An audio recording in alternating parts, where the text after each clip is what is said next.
se las he mostrado, se las he mencionado rapidito, ¿no? Que la farmacognosia, que la farmacotecnología, que la farmacología química, que la terapia génica, la etnofarmacología, todas esas definiciones son las ramas de la farmacología, la clasificación. A nosotros desde el punto de vista médico nos interesan dos, ¿no? No nos interesa tanto de dónde vienen, cómo se procesa, el estudio de sus estructuras químicas, no nos interesa tanto, ¿no? Vamos a ver, pero no nos interesa tanto. Nos interesan dos, la farmacocinética y la farmacodinamia, ¿no? Y estas son fáciles de definir. La farmacocinética es todo lo que le sucede al fármaco desde que ingresa al organismo hasta que es eliminado. Existe un acrónimo que se llama el LATME, ¿no? Que quiere decir liberación, absorción, distribución, metabolismo y excreción, ¿no ve? Eso es el LATME, eso es lo que resume a la farmacocinética, ¿no ve? Entonces, cómo se absorbe, cómo viaja en el torrente sanguíneo, cómo se metaboliza y cómo se elimina, ¿no? Está bien esquematizado en este acrónimo LATME para establecer los procesos, que lo vamos a estudiar la próxima clase, pero lo vamos a ver de manera específica. Luego, cuando estemos viendo por fármacos, vamos a ver seguramente algunos detalles de su farmacocinética y de su farmacodinamia, ¿no? Pero no vamos a hacer tanto hincapié en ninguno porque, bueno, es la parte que es un poquito más tediosa, ¿no? Ahora estamos viendo en generalidades para que ustedes entiendan el término, ¿no es cierto? Cuando yo hablo de la farmacocinética de un fármaco, estoy hablando de cómo se absorbe, cómo se distribuye, cómo se metaboliza, ¿no es cierto? Entonces, todo lo que el organismo le hace al fármaco, dicen, ¿no? Algunos autores, versus el otro proceso que es la farmacodinamia, ¿ya? La farmacodinamia es la situación opuesta, es lo que el fármaco le hace al organismo, ¿no ve? Los mecanismos mediante los cuales el fármaco logra producir una acción farmacológica, ¿no es cierto? La acción misma del fármaco, el mecanismo de acción, por eso, ¿no? Farmacocinética, lo que el organismo le hace al fármaco; farmacodinamia, lo que el fármaco le hace al organismo, ¿no es cierto? Entonces, por eso les decía, es muy interesante en la vida entender cómo funcionan las cosas, ¿no? Y por eso hoy vamos a hablar de farmacodinamia. Vamos a entender de manera general cómo los fármacos logran ejercer su acción en el organismo, ¿no? Obviamente es una clase de generalidades, ¿no? Ya luego vamos a ver un poquito más detalle cuando hablemos de familias, ¿no? Entonces,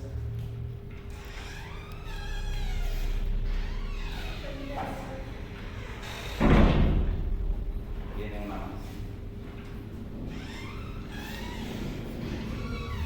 más. Ya. Una vez más. La hora tope para el ingreso es ya a las 8:10, o sea, es lo que dice el reglamento del regla. ¿Ya? Hasta las 10.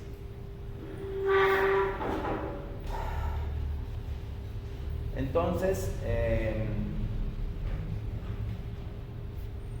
les decía que, bueno, con la farmacodinamia vamos a entender estos procesos, ¿no? Antes, en las culturas antiguas que hemos revisado solamente con propósitos de entender cómo hemos llegado a tener el conocimiento que tenemos ahora, pensaban que una sustancia tenía un carácter mágico, milagroso, ¿no es cierto? Hoy por hoy nos basamos más en un conocimiento científico y establecemos que una droga ejerce una modificación en nuestro organismo, ¿no es cierto? ¿Qué hacen las drogas? Modifican funciones en nuestro organismo, no inventan funciones. No es que una droga va a ingresar a nuestro organismo y va a generar un proceso nuevo que va a revertir la enfermedad. No, solo va a aumentar o va a disminuir un proceso fisiológico subyacente. Por eso es importante que ustedes conozcan fisiología para llevar farmacología, ¿no ve? Está dentro de sus llaves, ¿no ve? La fisiología para farmaco, ¿no ve? Entonces, la farmacodinamia como tal es la acción de los fármacos sobre el organismo y su mecanismo de acción, ¿no es cierto? Todos los procesos bioquímicos bioquímicos y fisiológicos que provoca un fármaco en el organismo y lo que el fármaco le hace al organismo, ¿no es cierto? Esas tres definiciones dicen lo mismo, ¿no es cierto? Vamos a establecer dos aspectos importantes: acción y efecto. Porque cuando yo digo acción, ¿cuál es la acción de una droga? Me estoy refiriendo al proceso molecular íntimo que se produce cuando el fármaco se encuentra con la célula, ¿no es cierto? Ese es el mecanismo de acción o la acción farmacológica, si quieren, ¿no? Versus el efecto. El efecto va a ser muy variable dependiendo de la estructura que se esté alterando. Les voy a dar algunos ejemplos, ¿no? Por ejemplo, yo voy a tomar un fármaco que bloquea los canales de hidrógeno, bloquea la bomba de protones, le dicen IBP, inhibidor de la bomba de protones. Ustedes se recordarán por sus conocimientos de fisiología que en el estómago el cloro se debe unir al hidrógeno, al protón, ¿no ve? Para formar ácido clorhídrico. Pero si yo bloqueo la liberación de hidrógeno, el cloro se queda solito, no hay hidrógeno, entonces no hay ácido clorhídrico. Entonces esto me produce un efecto. ¿Qué efecto produce? Si no se produce el ácido clorhídrico, un efecto antiácido, ¿no ve? Un efecto antiácido y me va a aliviar esta sensación de acidez. ¿Alguien ha tenido alguna vez acidez? Sí, ¿no ve? Entonces esa acidez yo la voy a controlar consumiendo esta droga. ¿De qué droga estoy hablando? Del omeprazol, ¿no ve? Inhibe la bomba de protones, disminuye la mecanismo de acción, inhibición de la bomba de protones, efecto antiácido. ¿Ha sido una persona o ha sido el viento? Paz.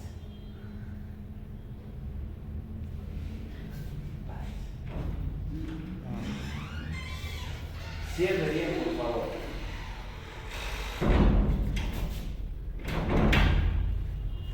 Ya, entonces estoy hablando de un proceso, un mecanismo de acción y de un efecto, ¿no es cierto?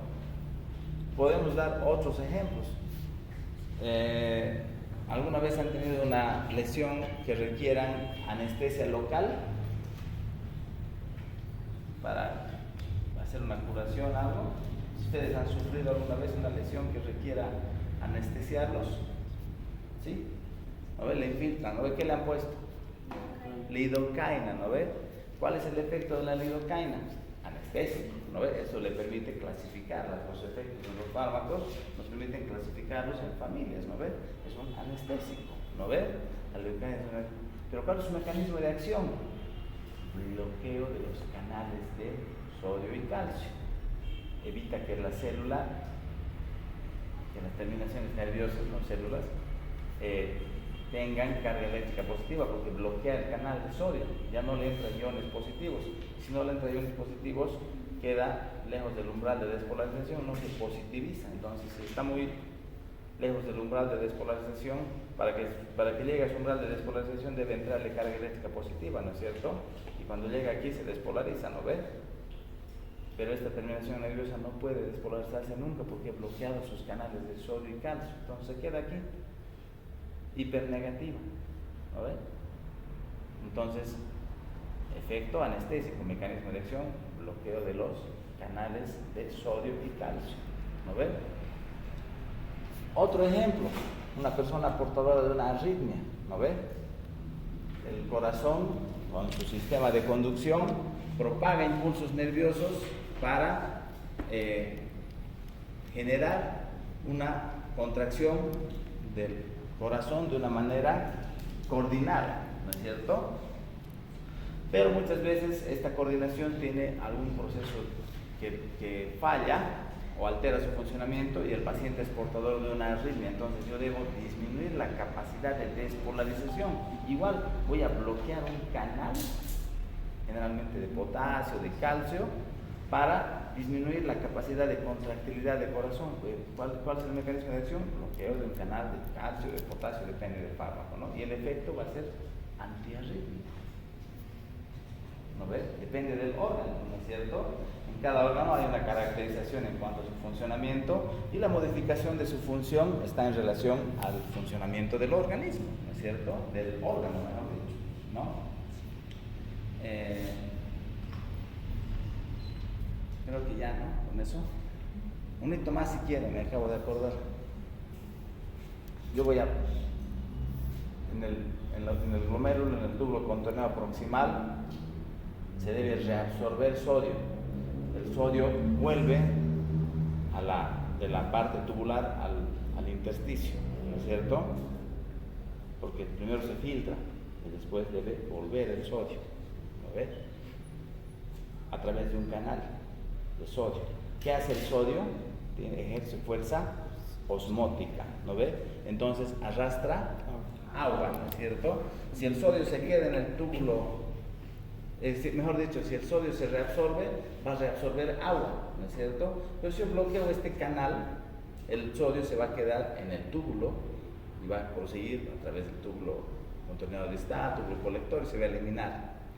¿No ve? ¿Por qué? Porque he bloqueado un canal de sodio, específicamente a nivel glomerular, ¿no es cierto? Del túbulo contorneado proximal, mecanismo de acción, bloqueo de un canal, ¿no ve?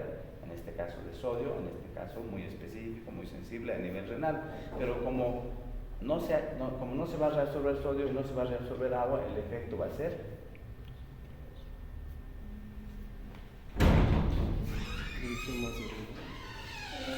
¿qué pasa si no se reabsorbe el agua? Se elimina más agua, por lo tanto va a ser diurético, ¿no ves? Entonces vean cómo podemos tener una diversidad de acciones con un mismo mecanismo, obviamente en diferentes tipos de células, en diferentes órganos, ¿no es cierto? Entonces eso es lo que vamos a estudiar y vamos a diferenciar para establecer las características generales de los mecanismos de acción, ¿no es cierto? Esto es lo mismo, ¿no? ¿Qué es lo que hace la farmacología? Modifica funciones, las aumenta o las disminuye, no crea nuevas funciones. El fármaco no es una sustancia mágica, ¿no ves? Sino que altera una función preexistente, ¿no es cierto? Entonces, en la farmacodinamia nosotros vamos a estudiar la interacción entre los fármacos y los receptores y vamos a diferenciar claramente el mecanismo de acción subyacente, que puede ser aumento o disminución de funciones, que puede ser con efecto local o sistémico, o puede ser de efecto reversible o irreversible, y el efecto que, como les he dicho, puede estar en diversos órganos, en diversas situaciones, y además permite clasificar a los fármacos según su efecto, porque así los estudiamos en los libros, ¿no? Tal vez desde un punto de vista general, los efectos farmacológicos se podrían clasificar como terapéutico, colateral y paradójico, ¿no? Muchas veces, o bueno, nosotros en realidad lo que buscamos es el efecto terapéutico, no buscamos ningún efecto colateral ni paradójico, ¿no?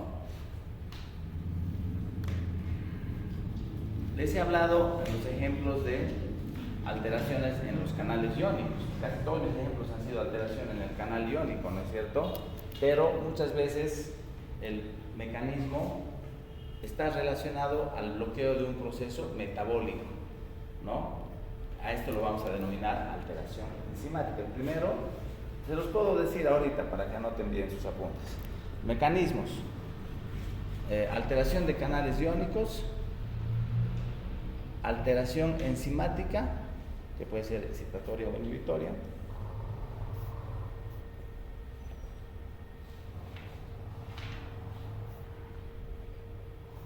en alteración de canales iónicos pueden poner entre paréntesis alteración del potencial eléctrico, ¿no ven? Alteración enzimática, ocupación de receptores. Ya vamos a ver enseguida eso, especialmente útiles para comprender el sistema nervioso autónomo, porque todo está fisiológicamente establecido a partir de señalización química en el sistema nervioso autónomo, ¿no ve? Deben haber estudiado ya un poco, ¿no ve? Ocupación de receptores, y algunos autores describen un cuarto mecanismo, que es cuando un fármaco actúa por presencia, ¿ya? Que les voy a mostrar. Está también en el libro del doctor Barona, pero está clasificado de diferente manera, ¿ya? Bueno, entonces un mecanismo de acción podemos decir que es un conjunto de procesos que se produce producen en la célula, que son la base de la acción farmacológica, que se producen por la interacción entre el fármaco y el receptor celular. Como les decía, lo que nosotros tenemos que conocer es qué sucede cuando se une el fármaco con su receptor. Hemos dicho que los receptores son estructuras que están ubicadas en la membrana celular y la activación de este receptor provoca una respuesta celular. ¿No ve? Permítame, ayúdeme. Levante su mano. Ya, creo que me ha ayudado el otro día. ¿No? Alto, no se canse. Ponga así como una copita. Este es un receptor, ¿ya? Entendamos en primer lugar que la fisiología permite activar este receptor mediante mediadores químicos endógenos, que los vamos a llamar ligandos endógenos. O sea, este funciona pero con sustancias fisiológicas, ¿no ven? Ligandos endógenos. El conocimiento de este proceso nos permite a nosotros diseñar una sustancia externa, que la vamos a denominar fármaco, y activar el receptor de manera artificial. ¿No ve? Eso es lo que vamos a hacer nosotros en farmacología.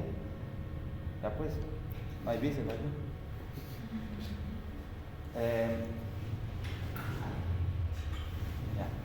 La activación de este receptor va a ser determinante porque cuando se une el receptor, el fármaco al receptor, mejor dicho, inicia una secuencia variable, de hoy 3 o 4, que vamos a ver enseguida, de fenómenos que permiten modificar el funcionamiento de esta célula.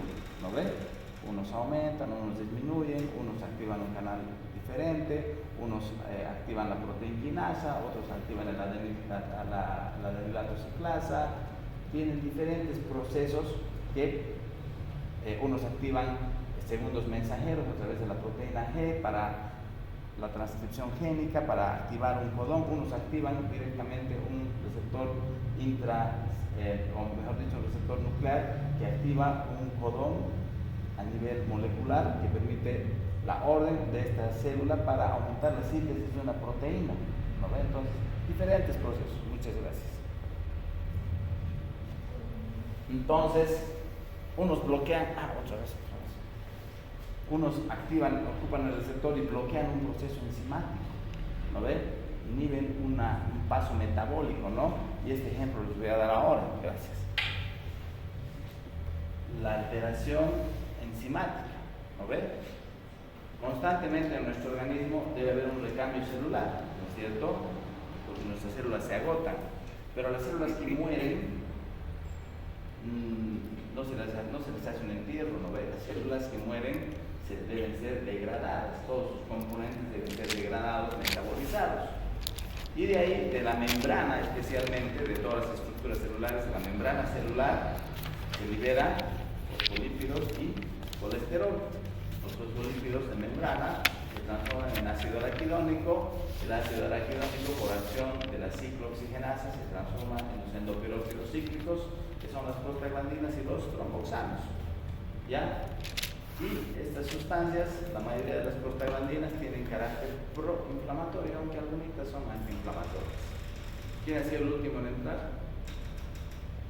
¿Quién ha sido? Vaya a cerrar la puerta, por favor.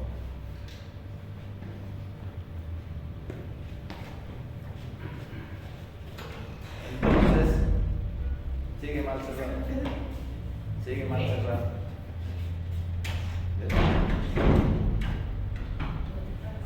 Gracias. No hay problema. Bueno, entonces todo este proceso ocurre fisiológicamente. Nuestro organismo produce prostaglandinas. Nuestro organismo necesita prostaglandinas. Muchos de los procesos fisiológicos que ustedes han estudiado ocurren gracias a las prostaglandinas. Y las mujercitas lo saben, ¿no ven? En su ciclo menstrual, ¿no ven? Están liberando gran cantidad de prostaglandinas que provocan una intensa vasodilatación que les provoca congestión pélvica y por eso el dolor menstrual, ¿no es cierto? ¿Por qué? Porque están aumentando la irrigación a nivel uterino por la posibilidad de que ocurra una fecundación, y para que el tejido esté adecuado para la implantación debe tener una irrigación adecuada. Bueno, como esto no sucede cada mes, ese tejido se desprende y les viene su sangrado menstrual, ¿no es cierto? Bueno, así las prostaglandinas como tal están metidas en todo, en la visión, en la protección gástrica, en muchísimos procesos, ¿ya? Pero cuando se acumulan de manera patológica, las prostaglandinas provocan inflamación, ¿no es cierto? ¿Quién ha tenido algún accidente en el que se haya provocado un golpe? A ver, cuénteme. ¿Cómo así? Accidente con moto, me golpeó la cabeza, sí. Uy, accidente en moto. Gravísimo. No, algo más leve. No tan intenso. ¿Nadie? Ya, digamos que yo entonces. Digamos que yo estoy poniendo un clavo en la pared, ¿lo ves? Con mi martillo. Y como soy inútil, me voy a dar un martillazo. ¿Lo ves? Eso es un mecanismo de lesión físico. Habrá mecanismos químicos, habrá mecanismos biológicos, habrá diversos tipos de formas de provocar daño, ¿no es cierto? ¿Qué va a provocar? Destrucción y muerte celular, ¿no ves? En este tejido que ha sufrido un impacto, ¿no ves? De esa destrucción celular igual se van a liberar fosfolípidos de membrana, se va a formar ácido araquidónico, y el ácido araquidónico por la COX se va a transformar en prostaglandinas. Entonces yo en mi dedo, ¿qué voy a tener? Dolor e inflamación, ¿ya? La inflamación, la vasodilatación que se produce, comprime las terminaciones nerviosas y provoca dolor, ¿no es cierto? Entonces voy a tener un dolor intenso, como una caricatura que mi dedo está así latiendo, ¿no? Estoy con una lesión. ¿Qué voy a hacer para controlar ese dolor? Parar la inflamación. ¿Cómo? ¿Cómo paramos la inflamación? Con antiinflamatorios. ¿Cuál?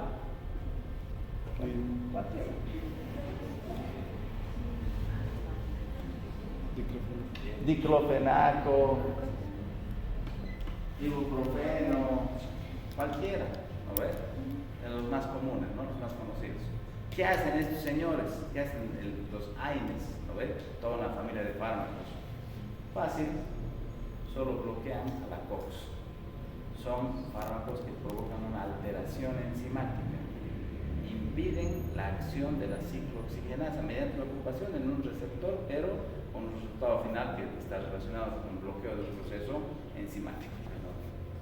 Bloquean a la ciclooxigenasa, y si no hay ciclooxigenasa, este endoperóxido cíclico, este ácido araquidónico, mejor dicho, no se va a transformar en prostaglandinas, y si no hay prostaglandinas, no hay inflamación. Listo. Esa es la fisiopatología de la inflamación, ¿no ve? Por eso también la farmacología y la fisiopatología están íntimamente relacionadas, ¿no ve? Ustedes tienen que entender la fisiopatología de la inflamación para entender dónde actuamos farmacológicamente, ¿no ve? Entonces,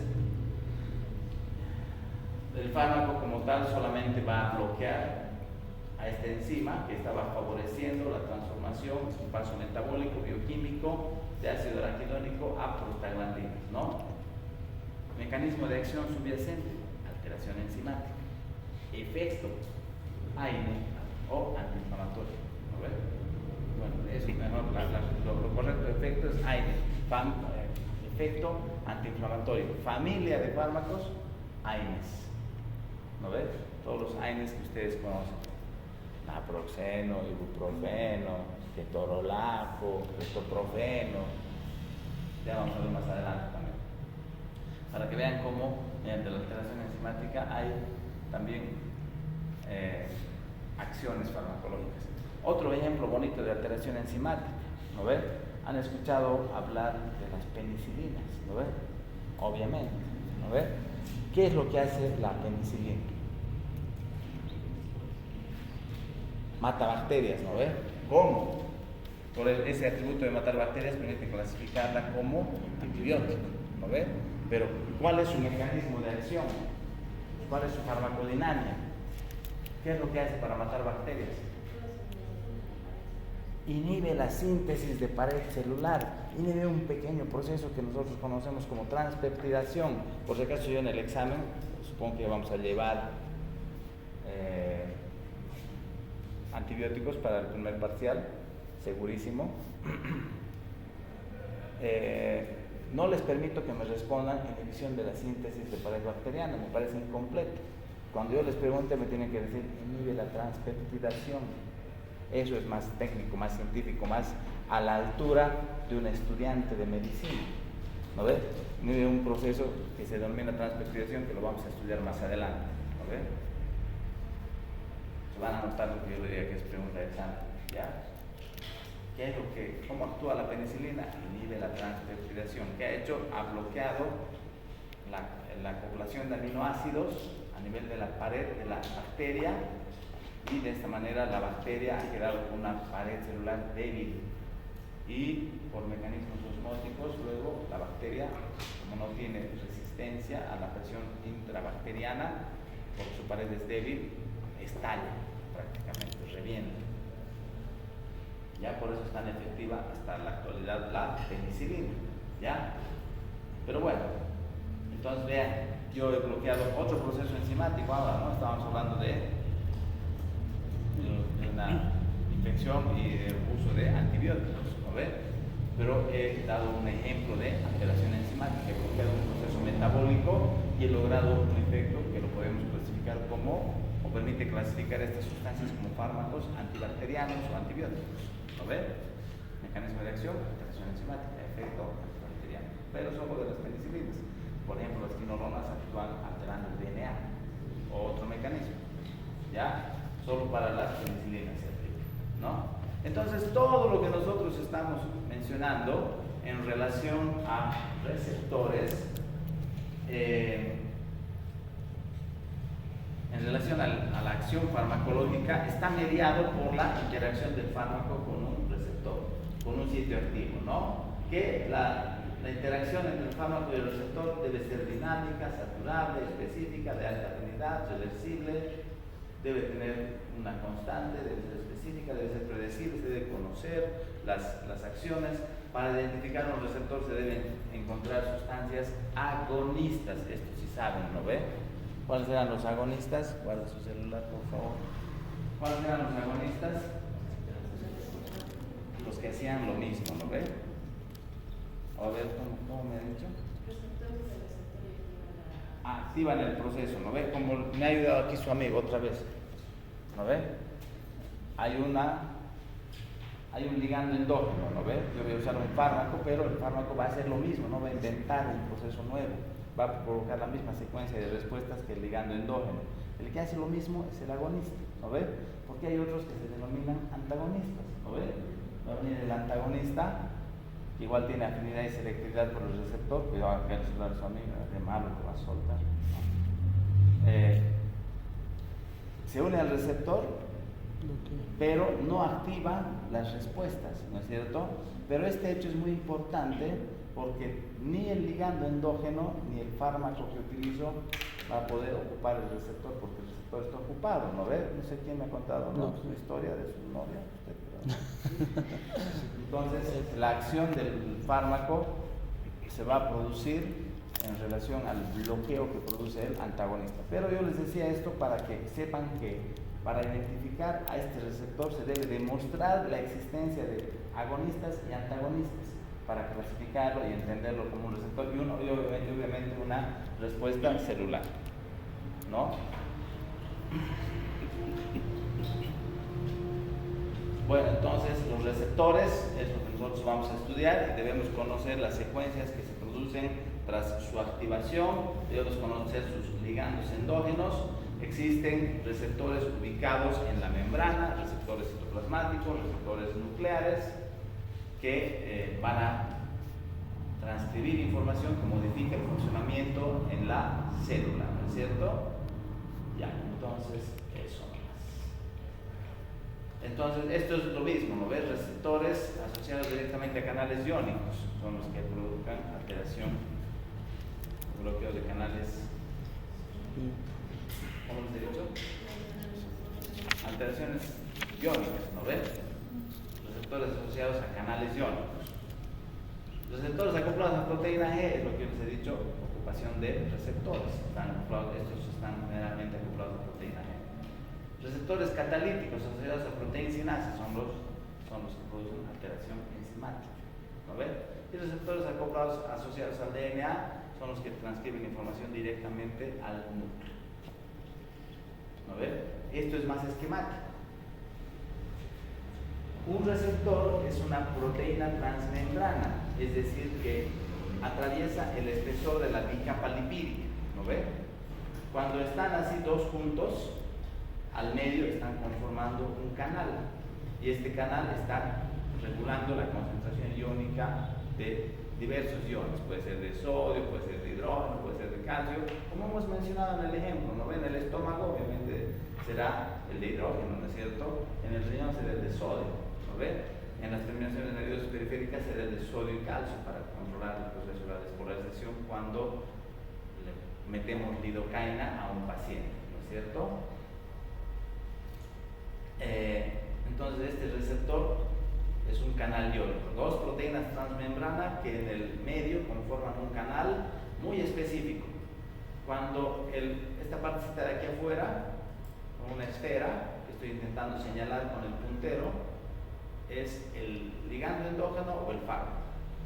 Para el ejemplo debería estar desocupado, ¿no? Pero cuando está libre, cuando no está el círculo, cuando no está la esfera, el canal iónico normalmente está cerrado.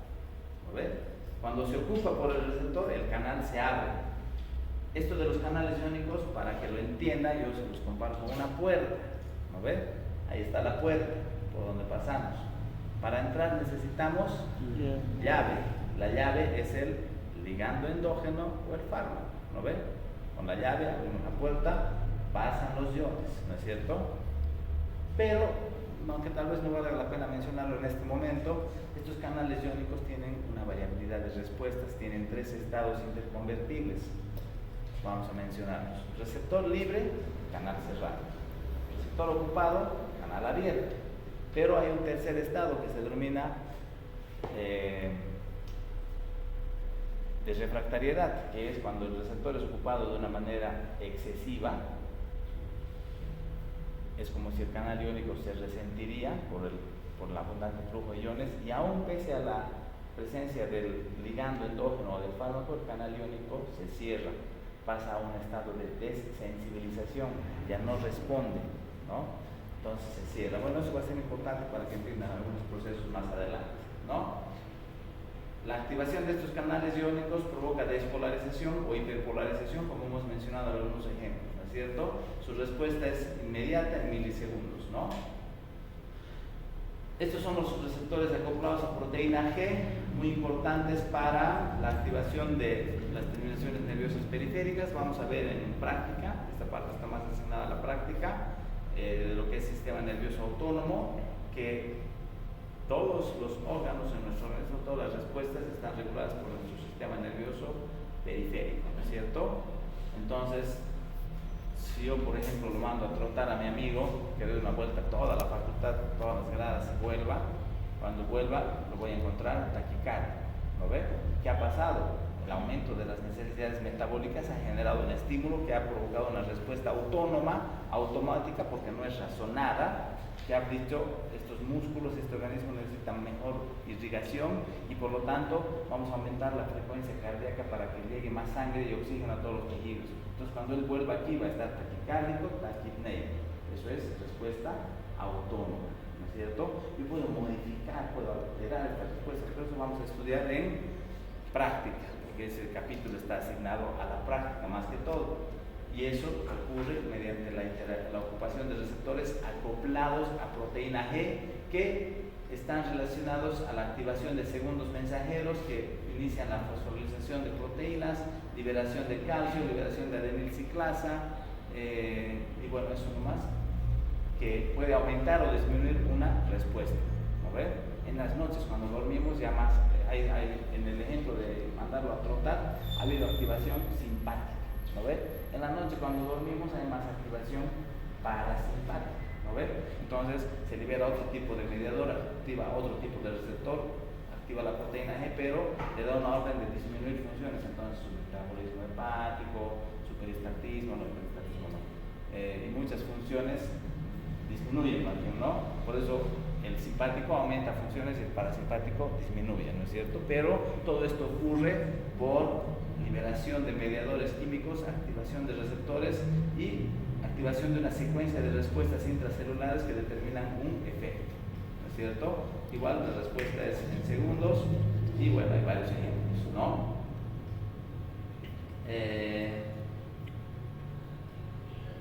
La alteración enzimática, ¿no ve?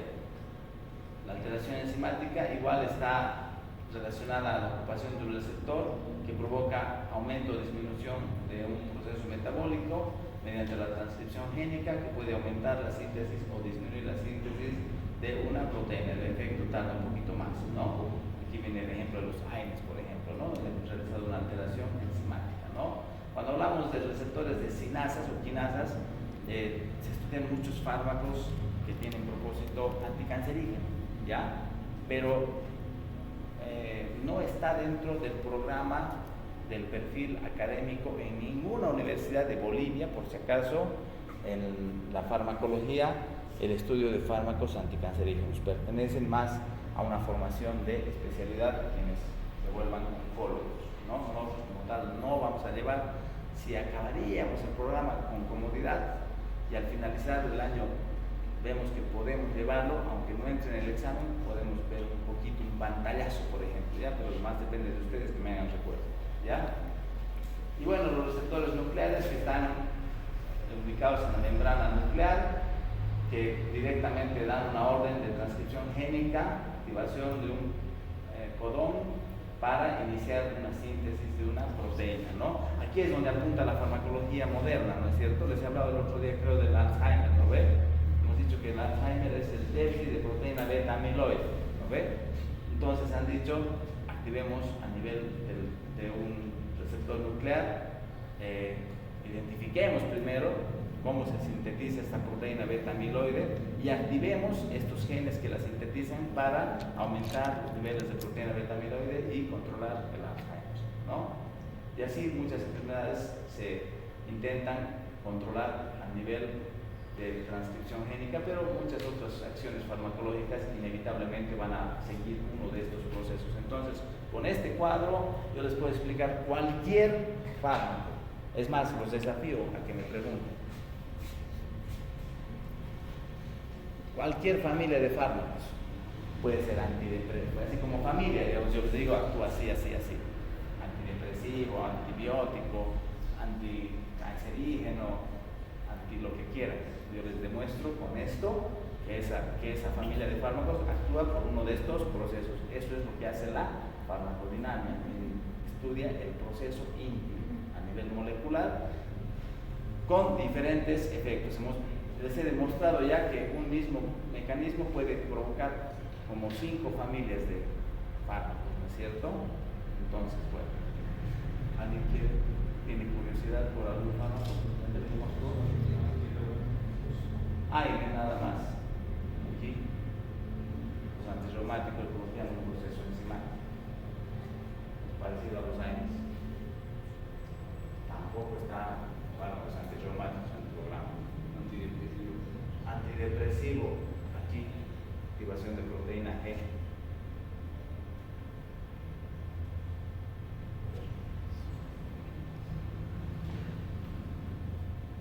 Sí, activación de proteína G.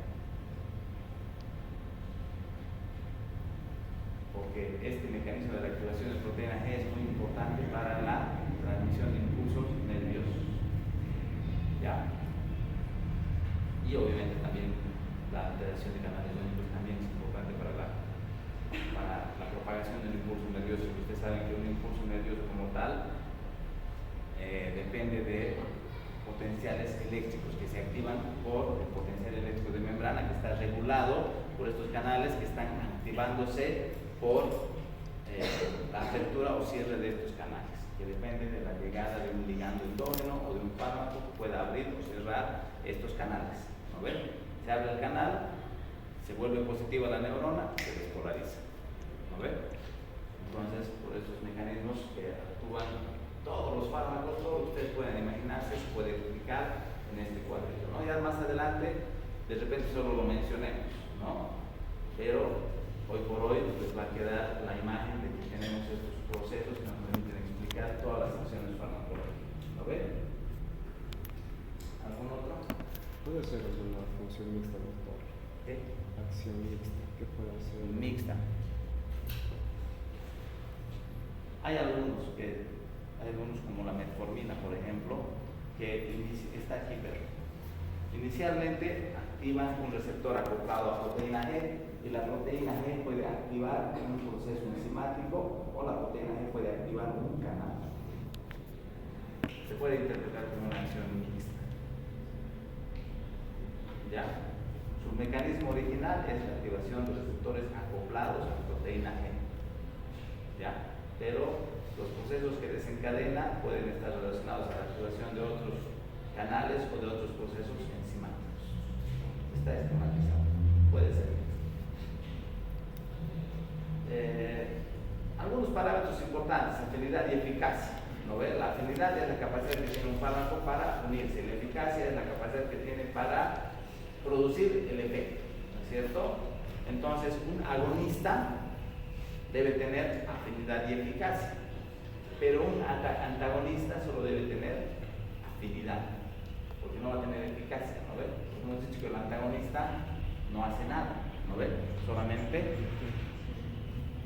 ¿qué hace el antagonista? Bloquea, solamente ocupa el receptor, ¿no es cierto? Debe ser cochabambino, bloqueador. Pero un agonista debe tener afinidad y eficacia, mientras que el antagonista solo afinidad. ¿No ven? Si el antagonista no puede tener eficacia, estoy contradiciendo, ¿no ven? Ya. Ya hemos definido agonista, ya hemos definido antagonista. Hay también agonistas parciales, hay algunos que se comportan como agonistas antagonistas que dependen de la presencia de otro ligando endógeno o de otro fármaco para comportarse como agonistas o como antagonistas, o hay también agonistas inversos que se comportan también de una manera opuesta en relación a la presencia o no previa de un ligando o de otro fármaco, ¿no es cierto? Los agonistas pueden ser parciales, puros o inversos. Los antagonistas pueden ser competitivo, no competitivo, de unión reversible o de unión irreversible. ¿Ya? Aquí a veces esto les genera un poquito de duda, ¿no? El antagonista competitivo es el que compite por el mismo receptor, obviamente, ¿no es cierto?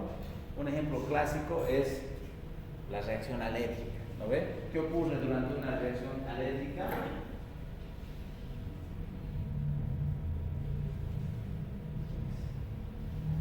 ¿Qué ocurre durante una reacción alérgica?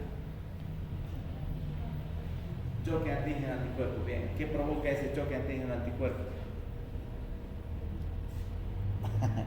Antecitos, más molecular.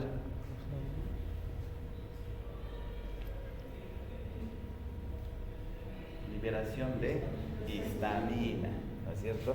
Y la histamina se va a unir con sus receptores histaminérgicos, con su propia familia de receptores. Y la interacción histamina-receptor histaminérgico provoca alergia, si quieren, ¿no? Pero provoca a nivel vascular, muy importante, vasodilatación, ¿ya? Y esa vasodilatación va a ser progresiva, digamos que inicia y va a provocar un poquito de edema, hinchazón, pero puede llegar a una situación de gravedad extrema que el paciente está en shock hipovolémico, de shock anafiláctico, mejor dicho, en la que la vasodilatación es tan intensa que el paciente ha perdido la presión arterial. Pones el tensiómetro y no tiene presión porque sus vasos no están ofreciendo resistencia al flujo de sangre porque están vasodilatados, entonces no tiene presión. ¿A ver? Entonces, para controlar esta reacción en una fase leve, yo le voy a dar un antihistamínico. ¿Qué es lo que es el antihistamínico? Ahí está. Aquí tengo mi monedero. Estas cosas son muy útiles para explicar farmacología. A ver. Ahí está la histamina con el receptor y está provocando vasodilatación y todo lo que tipifica a la alergia, ¿no es cierto? prurito a nivel de la piel y todo, ¿no es cierto? Ahí está, histamina. Entonces yo le voy a dar un antihistamínico. Entre ellos van a competir por unirse al receptor, ¿no ve?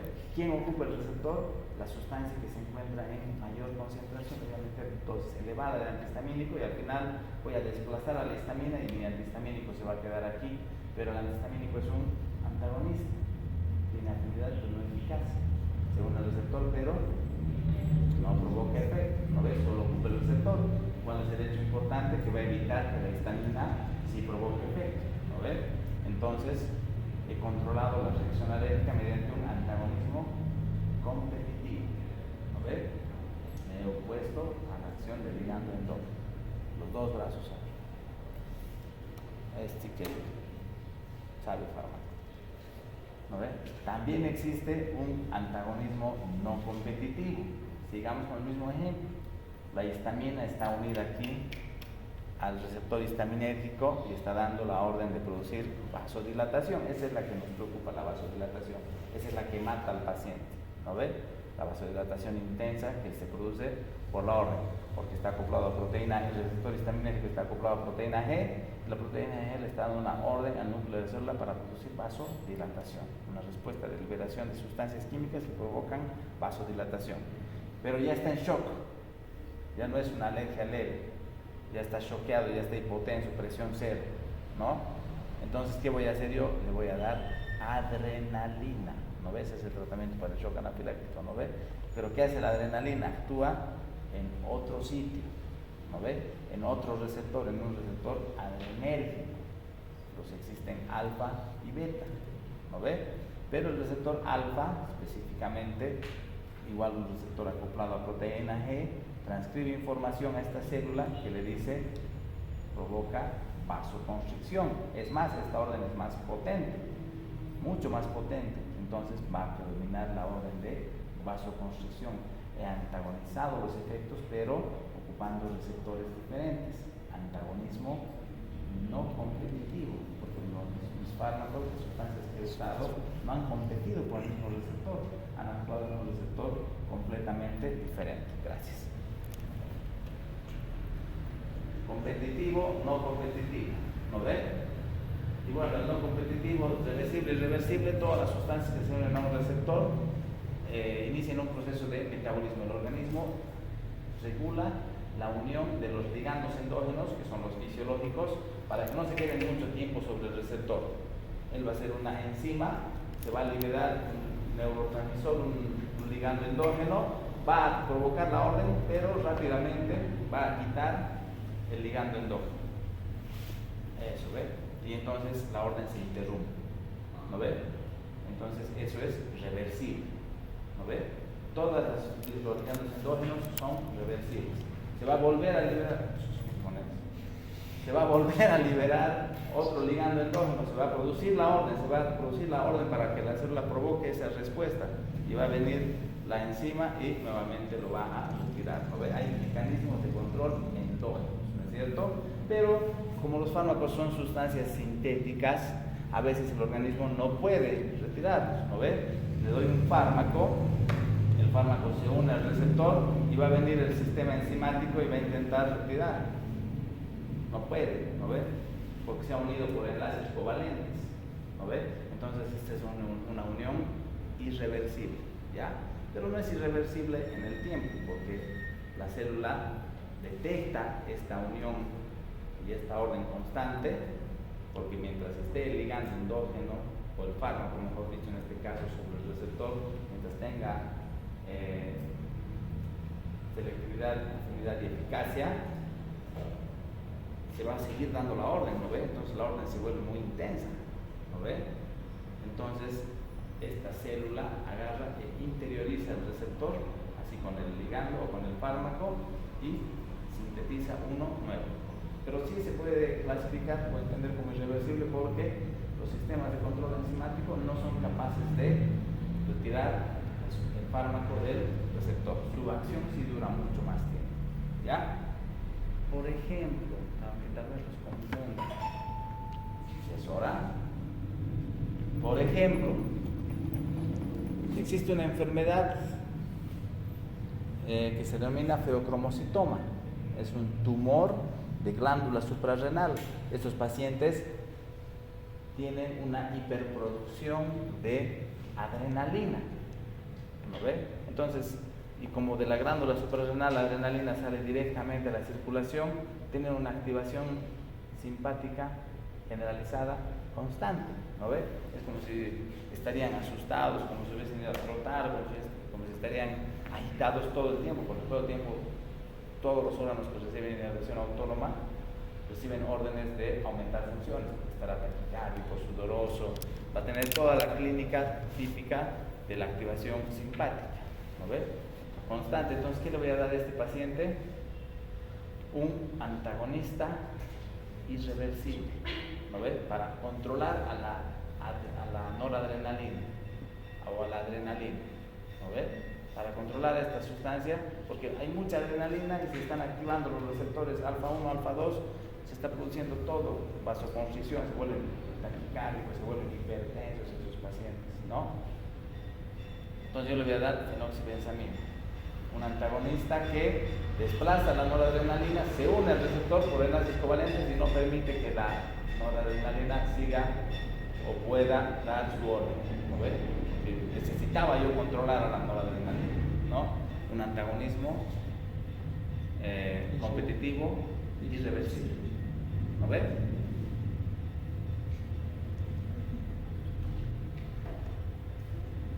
Esto a veces los confunde cuando yo les digo acción y tipos, ¿no? Los tipos de acción que se van a producir por la interacción con los receptores son estimulación, depresión, irritación, reemplazo y efecto antiinfeccioso, ¿no? Esos 5 son los que también pueden recibir cualquier fármaco que ustedes conozcan, van a provocar siempre aumento, disminución de funciones, un efecto irritativo, una terapia de reemplazo, por ejemplo la insulina es una terapia de reemplazo, o efecto antiinfeccioso cuando hablamos de destrucción de gérmenes, ¿ya? Esto es un poquito la curva dosis-efecto. Hay parámetros importantes que debemos tal vez conocer: el tiempo de acción, el periodo de latencia, la dosis mínima efectiva a partir de la cual la concentración plasmática certifica que va a haber un efecto, una respuesta terapéutica, la dosis máxima, la cual no debe llegar a la dosis tóxica, porque si ya pasamos de esta línea, pues sobrepasamos la dosis tóxica y van a aparecer efectos colaterales. Entonces debemos mantenernos siempre en estos márgenes, ¿no es cierto? Entonces es importante estos ciclos, ¿no? Aún así existen varios factores que modifican la acción de los fármacos: la dosis, la velocidad de absorción o de eliminación, la vía por la que se administra. Obviamente la vía oral tarda un poquito más, pero cuando yo pongo un fármaco por vía endovenosa, el fármaco directamente está circulando en sangre, está dispuesto a ejercer su acción de manera inmediata. El momento de la administración, especialmente para el tema de terapias hormonales, mucho tiene que ver el ritmo circadiano para la liberación. Por ejemplo, también en los diabéticos, ¿en qué momento se ponen su insulina? Después de comer, ¿no ve? Diabetes tipo 1, ¿no ve? Se pinchan porque en ese momento no necesitan en cualquier hora del día, sino después de comer. Factores individuales: tolerancia, taquifilaxia, intolerancia, alergia e influencia de estados patológicos, efectos terapéuticos indeseables, placebo, nocebo, que hemos definido. Siempre va a haber reacciones adversas, vamos a dedicar todo un capítulo. Va a haber efectos teratogénicos, efecto placebo, nocebo. Va a haber interacciones, va a haber sinergismos. El sinergismo es cuando la acción de un fármaco se ve mejorada por la presencia de otro fármaco, ¿no es cierto? Penicilina clorexida, por ejemplo, un ejemplo clásico. Existen sinergismos de suma, de potenciación y de facilitación. Tarea para la próxima semana. Pueden retirarse: suma, potencia y facilitación. No van a sacar fotos.